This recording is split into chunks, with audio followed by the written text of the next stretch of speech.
हरिओम। कक्षा 8 गणित प्रश्नावली 6 वर्गमूल ज्ञात करना। आज हम पढ़ेंगे वर्गमूल ज्ञात करना। इसकी पहली विधि घटाने की संक्रिया के द्वारा वर्गमूल ज्ञात करना। हम जानते हैं n क्रमागत विषम प्राकृत संख्याओं का योग बराबर n स्क्वायर होता है।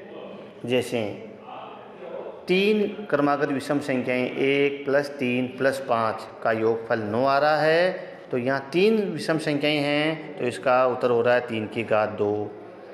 अगर 4 विषम संख्याएं लेते हैं 1, 3, 5, 7, इनका योग 16 आ रहा है, 16 होता है 4 का वर्ग। इसी का उपयोग करते हुए हम सवालों को हल करेंगे। सवाल नंबर पहला, 64 को घटाने की विधि से वर्गमूल ज्ञात कीजिए। तो हम दी गई संख्या में से क्रम से विषम संख्याओं को घटाते जाते हैं और जिस पद में शून्य प्राप्त होता है उस पद को जोड़ते हैं, वही उसका वर्गमूल होता है। जैसे सबसे पहले 64 में से 1 घटाया 63, फिर 63 आए, फिर 63 में से 1 की अगली विषम संख्या 3 घटाया 60 आए। इसी प्रकार क्रम से विषम संख्याओं को घटाते हुए जाते हैं। 60 - 5 55, फिर 55 में से 7 घटाया 48, फिर 48 में से 9 घटाया 39 आए, फिर 39 में से 11 घटाए तो 28 आए, फिर 28 में से 11 की अगली विषम संख्या 13 घटाई 15 आए, फिर 15 में से 13 की अगली विषम संख्या 15 घटाया तो शून्य प्राप्त होता है। इस प्रकार हम देखते हैं 8वीं विषम संख्या को घटाने पर शून्य प्राप्त होता है, अतः 64 का वर्गमूल बराबर 8 होगा। दूसरी विधि अभाज्य गुणनखंड विधि द्वारा वर्गमूल ज्ञात करना। तो इसमें हम दी गई संख्या को अभाज्य गुणनखंड के रूप में लिखकर उनके 2 के युग्म बनाकर वर्गमूल ज्ञात करते हैं।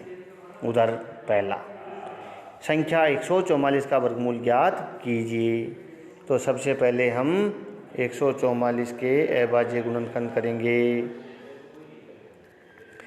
सबसे पहले 144 में 2 का भाग लगाया, 2 × 7 = 14, 2 दूनी 4। फिर 72 में 2 का भाग लगाया, 2 × 3 = 6, 1 बचा, 12 हो गए, 2 × 6 = 12। फिर 36 में 2 का भाग लगाया, 2 × 1 = 2, 1 बचा, 2 × 8 = 16। फिर 18 में 2 का भाग लगाया, 2 × 9 = 18। अब 9 में 3 का भाग जाता है तो फिर 3 का भाग लगाएंगे, 3 × 3 = 9। फिर 3 में 3 का भाग लगाया, 3 × 1 = 3।